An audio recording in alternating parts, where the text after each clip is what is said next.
Six drivers vying for two playoff spots. I don't think people understand how critical this race is at the end of the season. As an athlete, don't we sometimes want to understand that who overcomes adversity, back against the wall, trying to win a race, trying to secure themselves as a champion? That's what Martinsville is made of. And let's get into the discussion and understand why Martinsville is a critical race for the elimination cutoff race.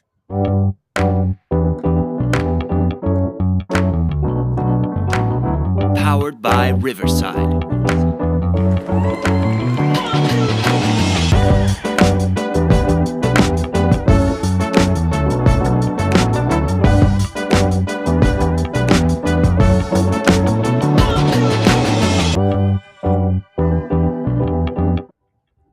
What's going on, everybody? And welcome into a brand new episode of the Broken Wheel Bearing Podcast. I'm your host, Matt Codd. And as you can see, we are live today here in Martinsville, Virginia.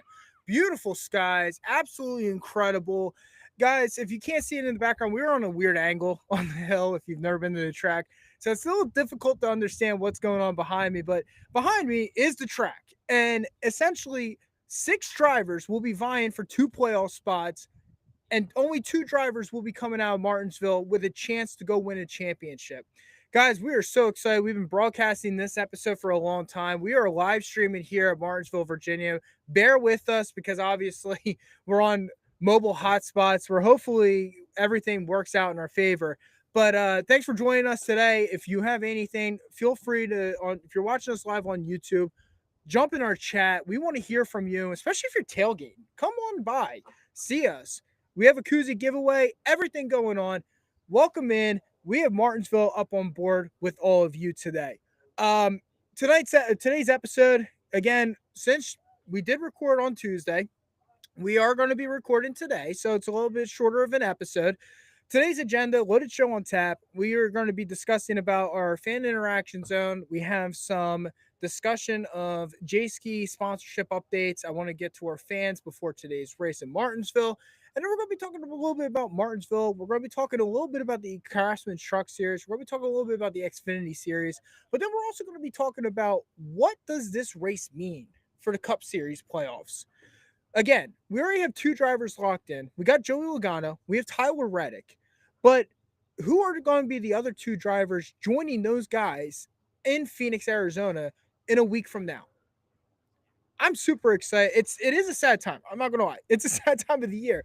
And the reason why is because I love this sport more than anybody.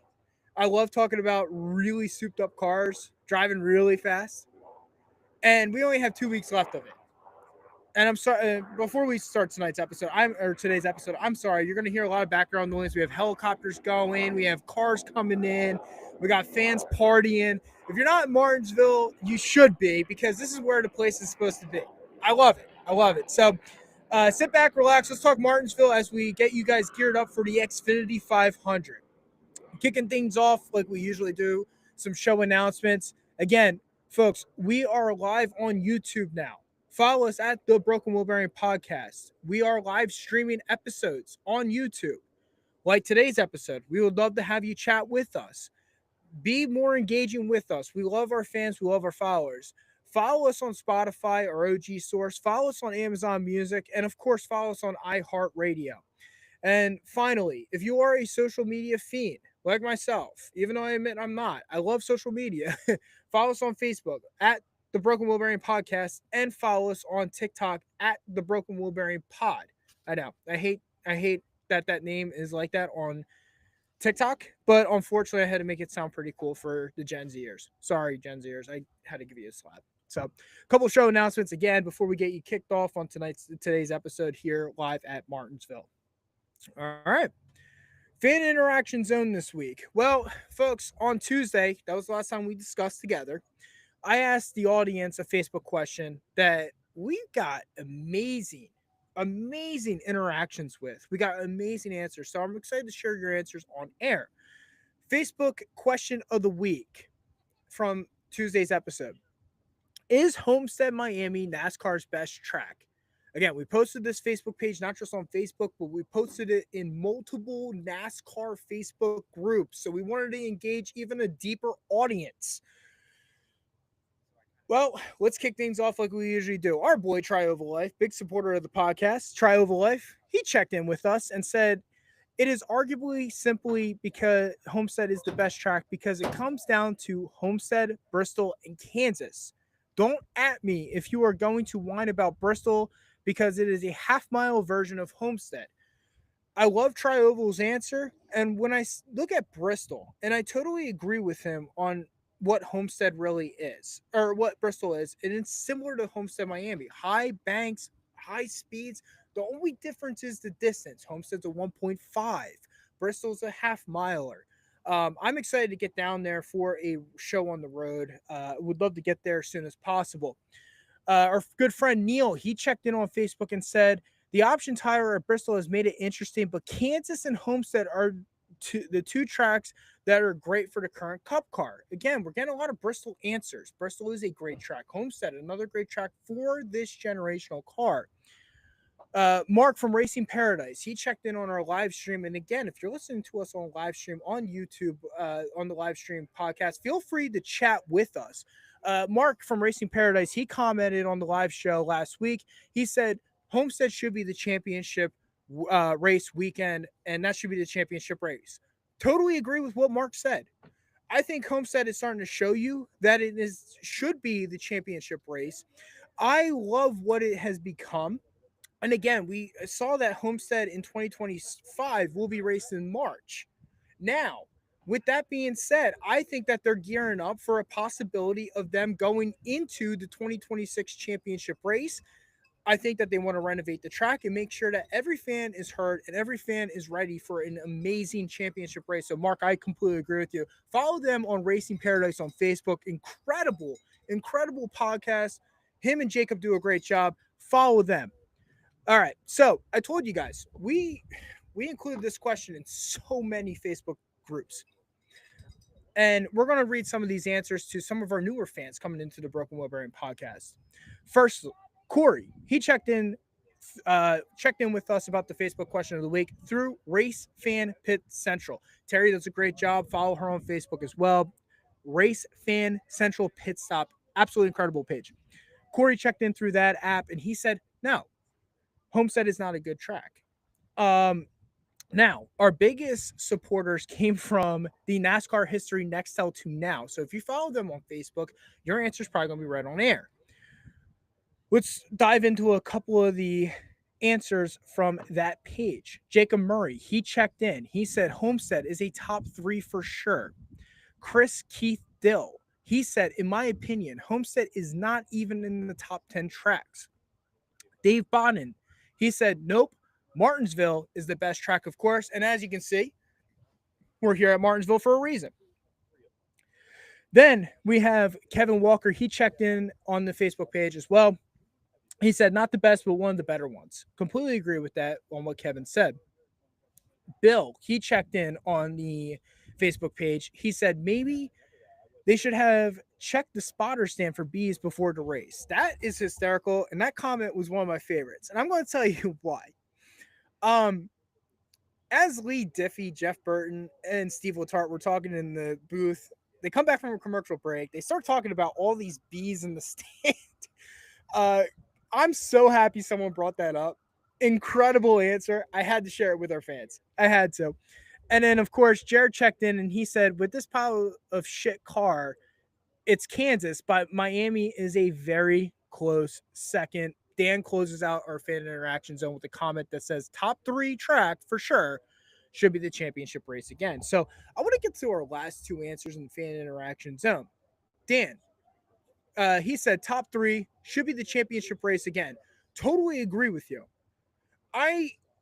What made Homestead amazing and maybe what has lost its lure is that it's no longer the championship race, right? We always ran there once a year. It was a 1.5 miler. It was high speeds, high banks, beautiful allure. But then all of a sudden we got off the championship race weekend. And then we turned it into a playoff race. Well, we tried it in March, so we're going to try it again in March. NASCAR, if you are listening, we need Homestead back into the championship race weekend. I love Phoenix more than anybody. That's just because I have family ties to it. I'm sorry, folks. but I need more Homestead. Imagine imagine the storylines going into a racetrack like that, right? We already understand, like I said, we're down here in Martinsville. We understand the impact, the magnitude of a championship run. Imagine going to Homestead with the high speeds and the high banks for the championship race. Well, we've seen it before. And we needed something to change, which it did, and it became Phoenix. But I need Homestead back as a championship race again. The second comment I want to dive into is Jared. And again, like I said, Jared checked in and he said, with this pile of shit car, Kansas and Miami are the top two tracks. Listen, we talked about it on the Broken Wheel Bearing podcast when we raced at Kansas. We sat there and we said, should Kansas be a championship race weekend in the Cup Series? Unfortunately, weather permitting, it will never be. But with the way this new car has been programmed and designed, right? It does not do well in dirty air. It doesn't do well in certain types of aspects. I agree. Kansas and Homestead are probably the two best tracks. Now, today is going to be interesting at Martinsville. We have talked about it for multiple weeks. New tire compound, tire wear. We heard the drivers complain about it.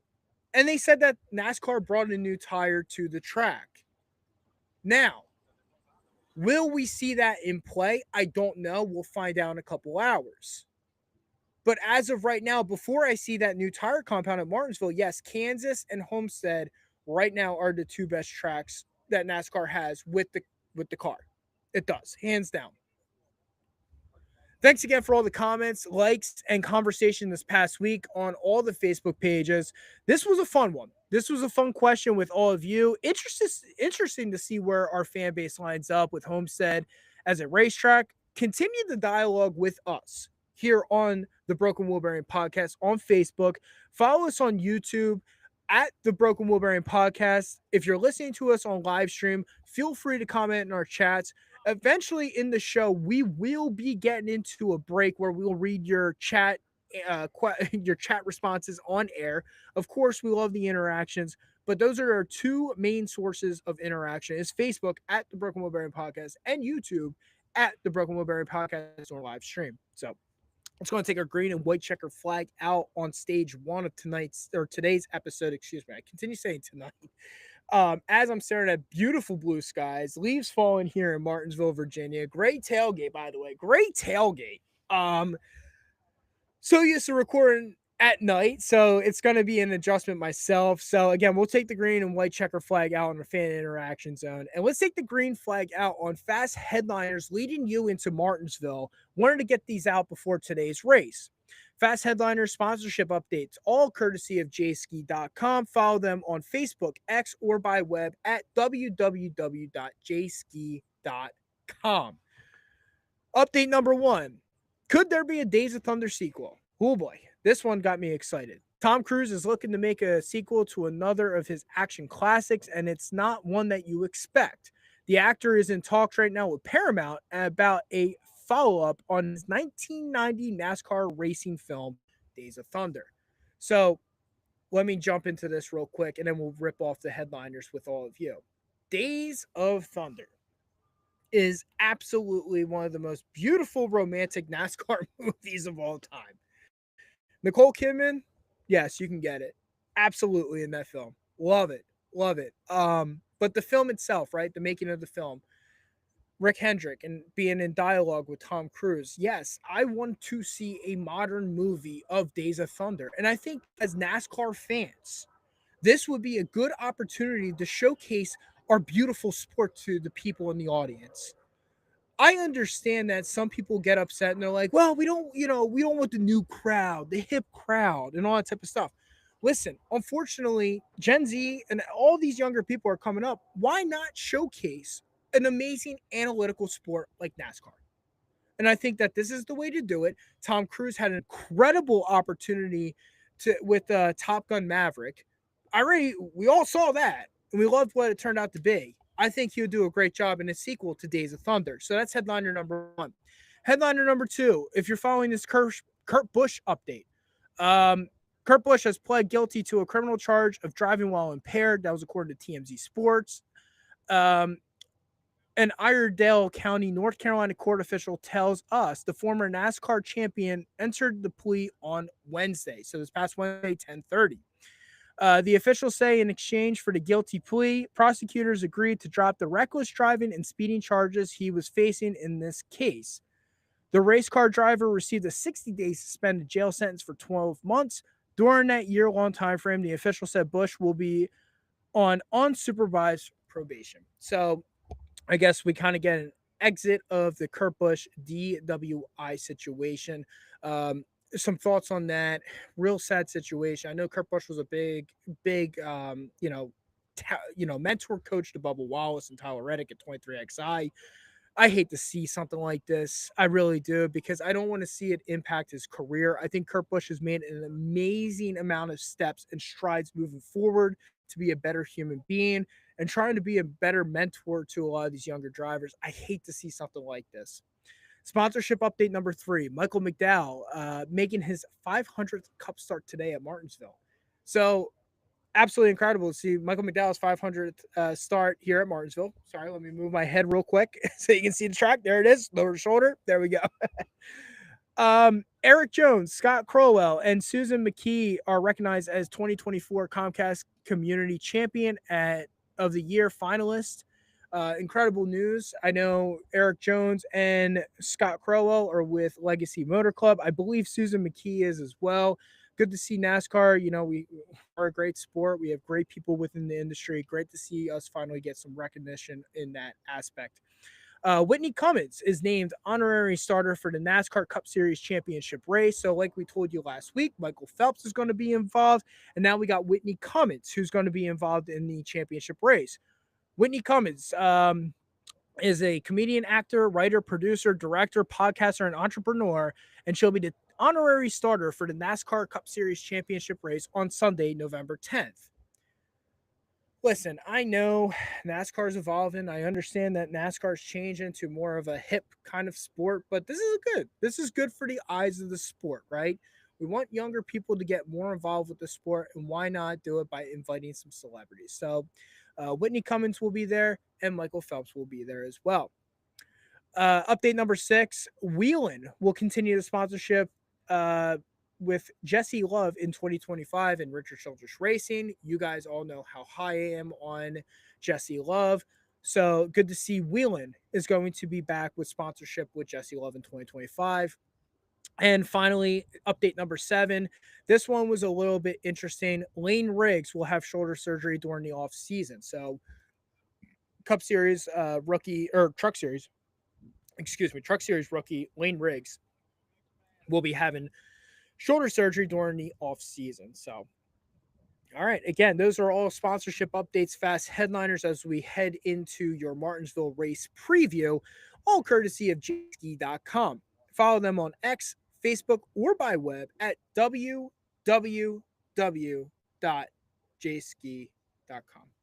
All right.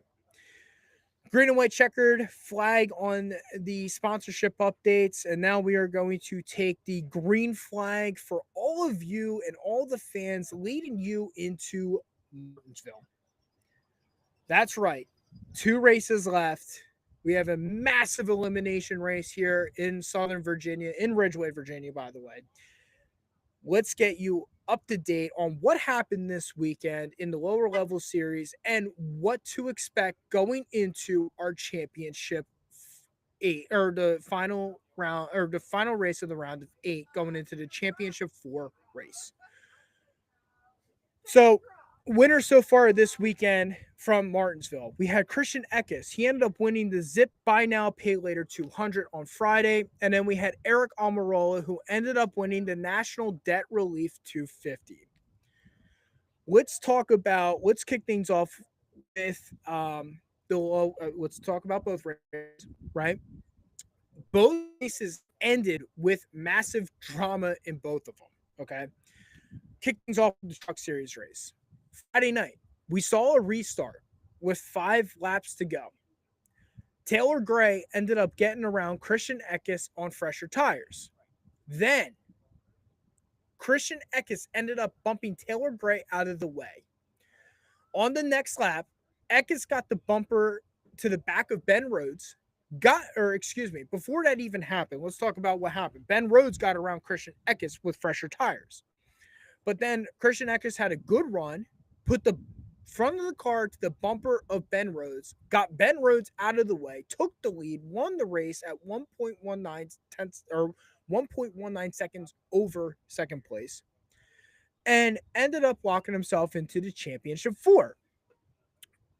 A lot of controversy with this, right?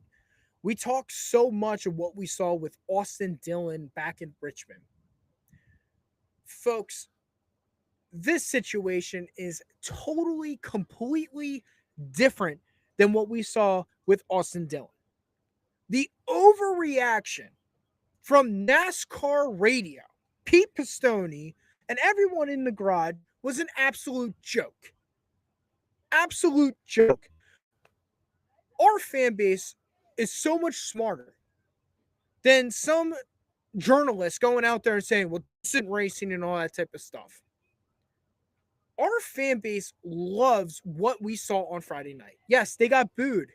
Christian Eckes got booed. Why wouldn't he?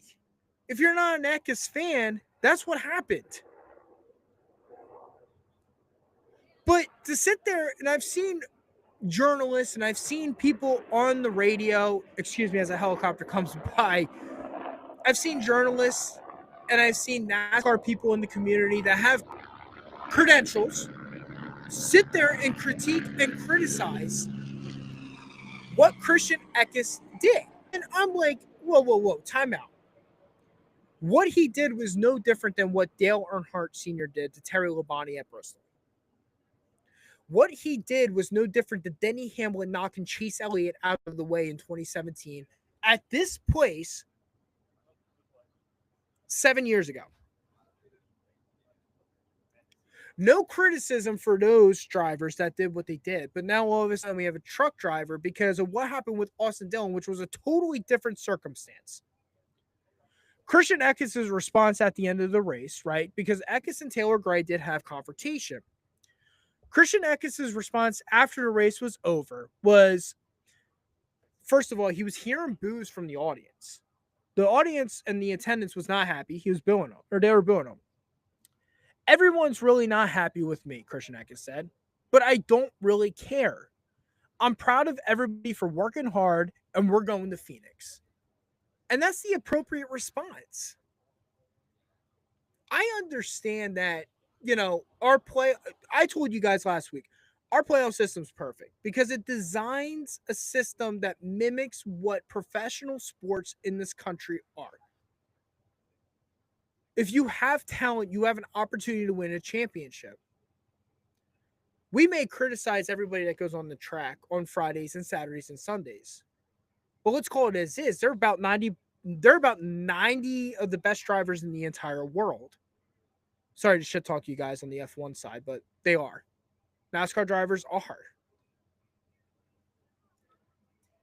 What Christian Eckes' response was perfect. Don't hate the player, hate the game. And I think that sometimes we see like these drivers get crucified for what they do. But remember, their whole goal is to make sure that they win a championship for sponsors, for their team, for earnings, for money. And for the national media to sit there and crucify him for what he did to Taylor Gray and Ben Rhodes, which to me, again, this was kind of a joke. He put the bumper, he cleared both of them perfectly fine. And I know people are going to be like, well, Matt, you don't understand. Well, Austin Hill did the same thing and you were critical. Austin Hill intentionally wrecked somebody. That's the total difference. And if you go, well, Austin Hill didn't really intentionally wreck somebody, that's a lie. Because the spotter literally said, wreck him, wreck him, wreck him. What I saw on Friday night was completely acceptable and completely fine in a NASCAR race. And again, I love what Taylor Gray said because, again, his championship 4 hopes were on the line as well. Taylor Gray's response to the situation: I got sent to the fence when I raced him perfectly clean through turns 1 and 2. What goes around comes around. I have to race him all year long, and there could be actions that come from it. So, I mean, again, for years, we let the community, and what we loved about our sport the most is we let the drivers police themselves. We let drivers police themselves. If you won that way, well, guess what? You were going to get it back. I think of this race, right? In 2000, Jeremy Mayfield puts the bumper to Dale Earnhardt, knocks him all the way at Pocono. Jeremy Mayfield wins the race. Dale Earnhardt never forgets. How about Jimmy Spencer with Kurt Busch? For years, right? Kurt Busch knocked Jimmy Spencer out of the way at Bristol in 2002 in the sprint race. And then what happens? Jimmy never forgets. Jimmy doesn't forget. And he didn't. He took him out in Indianapolis. That's the beautiful thing about our sport, is that we have an opportunity to let drivers police themselves. Now, granted, was it as egregious as Austin Dillon? Absolutely not in any sense. But Christian Eckes knows that something's probably going to come in retaliation. Christian Eckes knows that, okay, we probably, we have an opportunity to go win a championship. But at the same time, you may pay the consequences maybe next week, maybe next year. Now, the one thing I will agree on the other side of the fence with the fans that are complaining that this sucks, I will say this. Last year's championship race in the Truck Series at Phoenix sucked. It was absolutely a shit show for the last hour and a half of the race because everyone wrecked. But the one thing I have to always remember is that maybe this Truck Series race, there won't be any retaliation. Now, I'm naive to say that. I am naive to say that. But we have to give these guys a chance. They are professionals at the end of the day. Do I think Taylor Gray is going to retaliate against Christian Eckes next week at Phoenix? Probably not. But in the Xfinity Series, sure. Because both of them come up. The last point from this, I saw Jeff Glick's tweet, and he said the playoff system largely does not reward how Taylor Gray races Christian Eckes. It rewards how Eckes raced, and Eckes said as much during the convo heard on TV. Unfortunately, because now Gray has no incentive to race cleanly in the future, nor does anyone who ended up watching this. Now, Chris Gabehart came back on a response and legitimately said this. Gabehart's response was, replace this playoff system with today's NASCAR and I'll buy the rest. A little hypocritical of you, Chris. When your driver in 2017 put the nose of his car in the bumper of Chase Elliott on the verge of Chase Elliott's first career win, and Denny Hamlin had no regrets and no retaliations whatsoever. You can sit there and say what you want. You can sit there and say, well, this is not today's NASCAR. We shouldn't be driving like that and all that type of stuff. But at the same time, let the drivers police themselves in a way that they feel. Chase Elliott got spun out here in Martinsville in 2017. Well, the following week at Phoenix, guess what he did? He knocked Denny Hamlin out of the championship contention. Is today's NASCAR bad? No. Today's NASCAR is full of drama. We had a sport for so many years that was like, well, let's see who goes out there and wins. This playoff system has now set up that every track is important.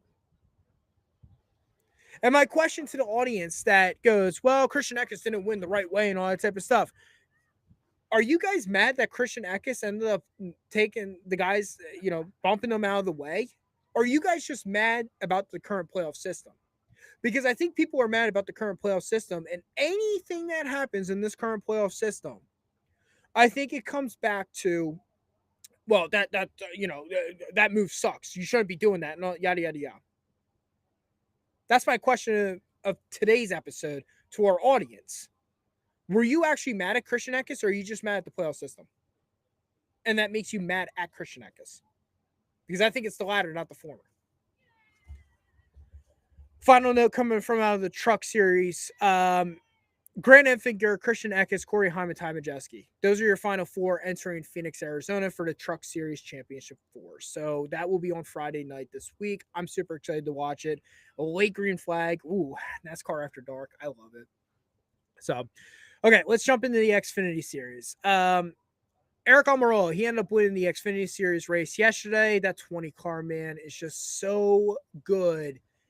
That 20 car is just so good throughout the Xfinity Series. I know they have multiple drivers and multiple Cup Series guys that come down, but incredible work by Eric Almirola again. But the one thing I will say, absolutely felt horrible for Sammy Smith. Sammy Smith had a legit fighting chance, man, and it was just so sad. He didn't get there. He was just unable to cut Almirola's lead. To the closest he got was 0.3 tenths of a second.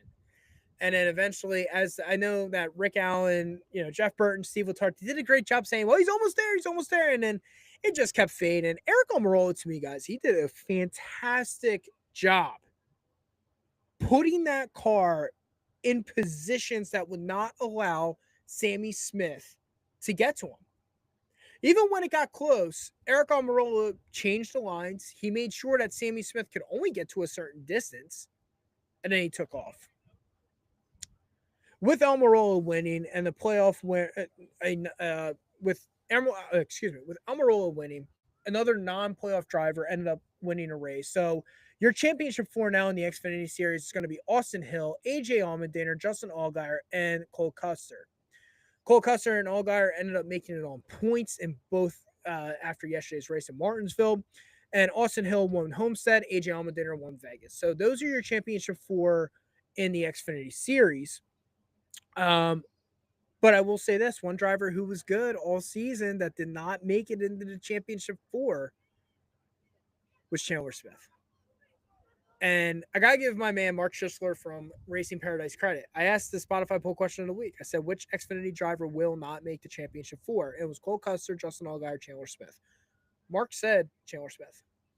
And at first I was like, no, he's in Joe Gibbs Racing Equipment. I know Junior Motorsports is so good, but Cole Custer's just really a point collector. Like, I can see Chandler Smith coming away with this win. And Chandler Smith fell just short. So Chandler Smith ends up falling short, but an interesting scenario took place on pit road at the end of this race. Massive confrontation between Cole Custer and Chandler Smith, folks. Smith ended up, he came down pit road. He confronted Cole Custer. Chandler Smith felt that he was not raced fairly by Cole Custer, and Cole Custer kept moving him out of the way early in the race. Now, Cole Custer's retaliation was that he felt that Chandler Smith did not race him cleanly at Kansas. So that's where this came from, right? You had Chandler Smith that didn't feel a certain way, and then Cole Custer felt like he didn't get raced at Kansas properly. Well, what it led to was a massive, I wouldn't even say a massive, it led to a fight on pit road. Chandler Smith, who was all fed up, ends up, I guess he tried to punch Cole Custer.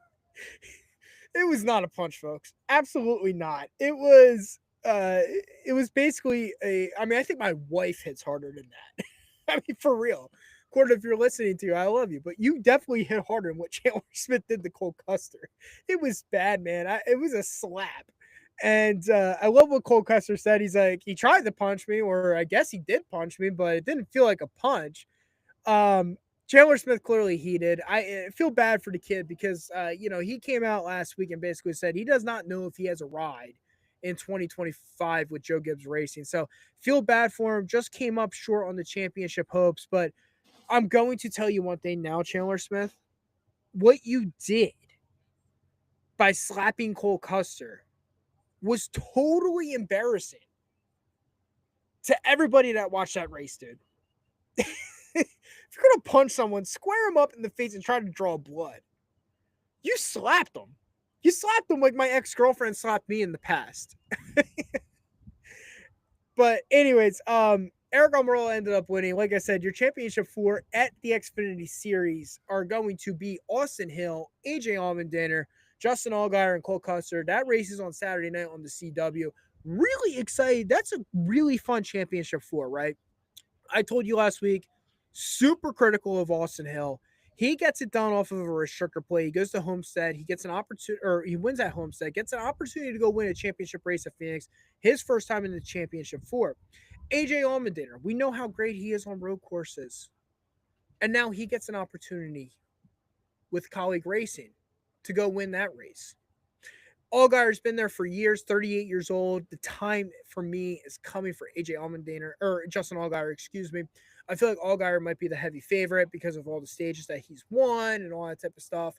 And then I really, really like what Cole Custer could do as defending his championship run. So that is our Xfinity Series discussion. Before we get into the Cup Series, I have a inbox chat. Let's take it out. Let's read it. Let's see what's going on our live stream chat.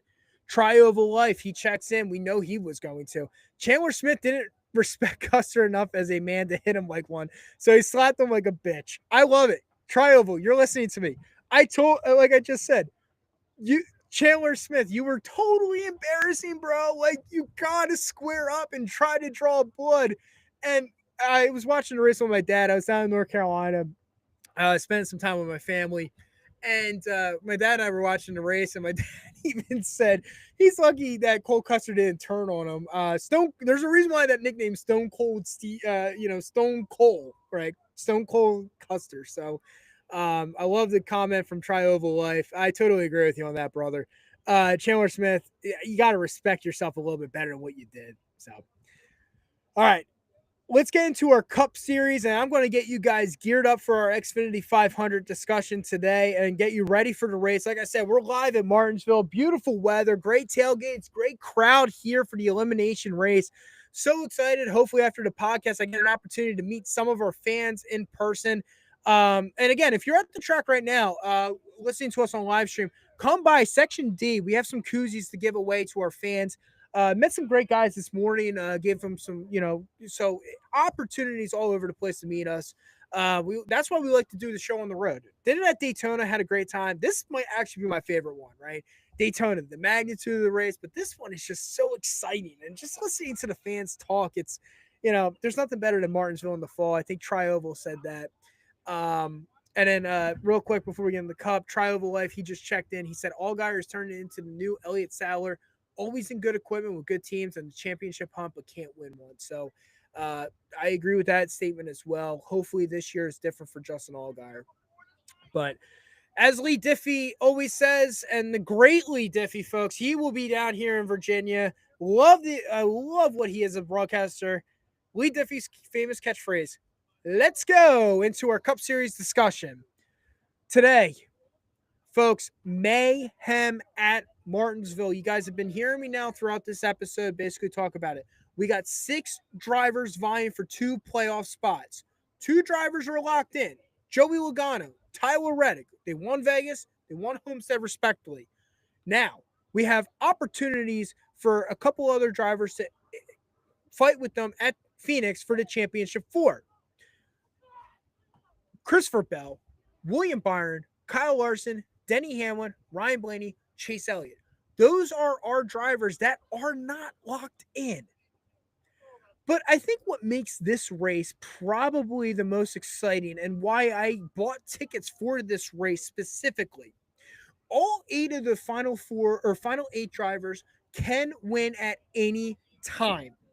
They're the most 8 talented drivers on the circuit.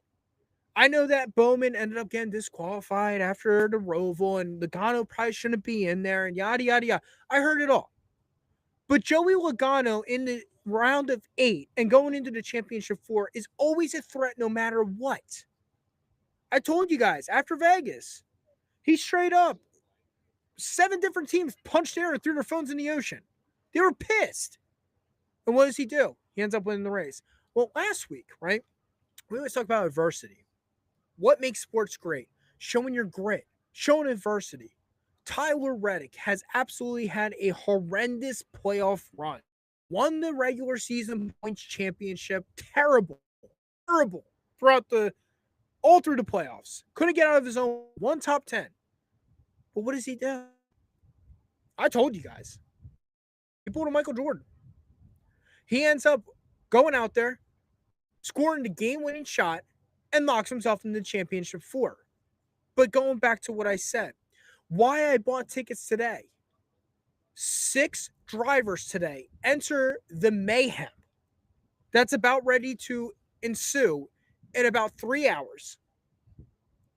And all of them could have won here in Martinsville. What started off?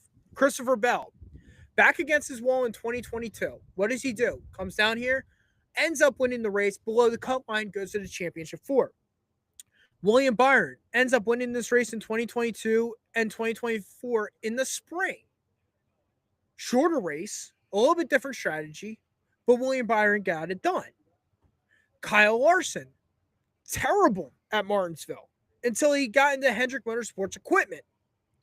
What does he do? He wins the 2023 sprint race. Again, different strategy because it's a 400 lapper instead of a 500 lapper. But I trust Cliff Daniels. I trust Rudy Fugle. They're very intelligent dudes. They can get the strategy done. They can get the strategy done correctly. And let's talk about the other drivers. Denny Hamlin. He ended up, Denny Hamlin has won at this track in the spring of 2015, swept the 2010 races, and in the fall of 2019 or 2009, he won the race. Okay, so Denny Hamlin hasn't won this race in exactly almost 10 years, or 9 years, excuse me. But Denny Hamlin's going to have the biggest obstacle. Denny Hamlin's going to have the biggest problem and probably the biggest issue because he now starts 37th after a throttle issue in practice yesterday and wrecking the car. But we've seen drivers come from the back of the pack in an elimination time and win the race. We have. Ryan Blaney won this race exactly a year ago, right? Remember, we talked about Blaney, won Talladega. Just don't know how we feel. Is he a championship threat? Vegas, he's okay. Homestead, he's not the greatest. And then he goes to Martinsville last year in the playoffs. Goes to Vegas, finished top 10. Goes to Homestead, ends up finishing top 10. Surprised everybody, shocked the world. Then he comes to Martinsville. I'm sorry. I'm listening. I'm watching the live chat right now and try Oval Life. Great comment. Denny Hamlin hasn't won at Martinsville since Chase Elliott's debut Cup race in 2015. That's actually pretty accurate. Retaliation there, brother. But anyways, go back to Blaney. Ryan Blaney comes down here last year, back against the wall, and puts up a performance and wins this race. And finally, let's talk about Chase Elliott. You guys all know I love me some Chase Elliott. The greatest playoff run, I think, of my life was 2020. He was the first one to debut this below the cut line, back against the wall, the real mayhem, right? What is he going to do? Goes down in 2020, comes down here, completely dominates the end of the race, ends up winning the race, wins the championship. All these drivers that are, not locked in, the 6 drivers have an opportunity to go back behind me and go win this race and go flip whatever playoff disasters they've all had. They have an opportunity to go to Martinsville and shut everybody up and have a chance to go win a championship. Qualifying results from yesterday for our remaining playoff drivers. So Truex ended up winning the poll. The remaining playoff drivers, so the remaining 8 qualifying results. Chase Elliott, he's starting 2nd today. We got William Byron, he's starting 3rd. Kyle Larson starting 9th. Joey Logano starts 12th. Ryan Blaney starts 14th. Christopher Bell starts 16th.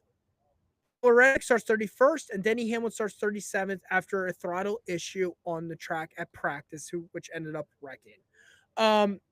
The only driver I really have no concern about for me is Reddick starting 31st. This is not a Reddick track. Him winning last week really took the pressure off of him. He's got an opportunity to go fight a championship run at Phoenix next week after winning Homestead. I don't expect much from Reddick. I expect some strategy, but I don't expect much. Logano's going to be in the same boat, but Christopher Bell started 16th. That's going to be an interesting start. Ryan Blaney starting 14th is a very interesting start. But I'm going to tell you right now, there's a couple drivers I'm pretty excited to see where do they start and how they finish. Denny Hamlin was one of them. Denny Hamlin starting 37th. his pit stall is not good. It's going to be a very interesting strategy what him and Chris Gabehart are able to deliver. And now we've been advertised and broadcasted for months about how NASCAR's changing the tire compound in this race, all that good stuff. Okay, that's great. But I'm interested to see if this tire compound is going to help Denny Hamlin. Because if not, Denny Hamlin could be in a situation where he takes 2 tires, but the tires ended up taking him out of the race. But I'm excited to see where all these guys start. And with all of that being said, as I geared you up into the mayhem in Martinsville, let's get into the BWB pick. There is one pick today. One pick coming from Matt, and that is it. As I mentioned in this podcast, the last 45 minutes of this episode, every driver can come down here in Martinsville and win this race. We have seen it. I've talked about it. We have seen it in their careers. I am only giving one pick this week, as I just mentioned. I have mentioned that there is not a better story in sports other than a driver overcoming adversity when their back is against the wall. We have seen it twice this round with Logano at Vegas. We've seen it with Reddick at Homestead. And this week is not going to be an exception. I think a driver below the cut line is going to win this race. And that driver, you've heard me from the start of the season. You've absolutely heard me continue to talk about it every single week. That's right, folks. We are chasing redemption today. We are chasing redemption with Chase Elliott. Chase Elliott is going to come down here. He's starting second. He's got the absolute perfect momentum going for him. I finally saw him and Alan Gustafson go for it in regards to strategy. They are out of conservative mode. They are aggressive. I've seen it once in 2020. I think that car is back into rhythm. Yes, it sucks that he doesn't have enough win. He's got one win, whatever. Throw it all out. No stats, no data, no nothing are going to protect these drivers today. It comes down to the mayhem at Martinsville. And with all that being said, that's right. At the end of the day, the number 9 is going to come away with a grandfather clock here in Martinsville. They are going to do it. They are going to win. And the reason why is he's starting second in Hendrick Motorsports equipment, and they have speed. And the final point on that, as I said and as I mentioned, Alan Gustafson has finally said, screw conservative mode. We're not winning that way. We have to win aggressive. At the end of today, I expect Joey Logano, Tyler Reddick, Christopher Bell, and Chase Elliott to be your final 4. And with all that being said, folks, I hope I geared you up enough and hopefully got you excited for today's race at Martinsville. Folks, Xfinity 500 starts in about 3 hours. 3 hours from green flag. I'm so excited to be with you here in the stands. Couple of final points from our chat. Trioval Life, I saw you. I got a koozie for you. Don't worry. You're the first person I thought about with the koozies. But with all that being said, folks, enjoy your beautiful race weekend. If you are at Martinsville and you're listening to us, enjoy the beautiful weather. Go tailgate. Have fun with the friends, and fans down here. There is nothing more beautiful than a playoff race, an elimination race at Martinsville. And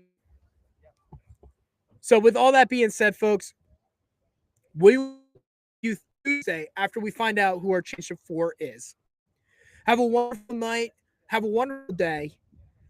Talk next week. Goodbye.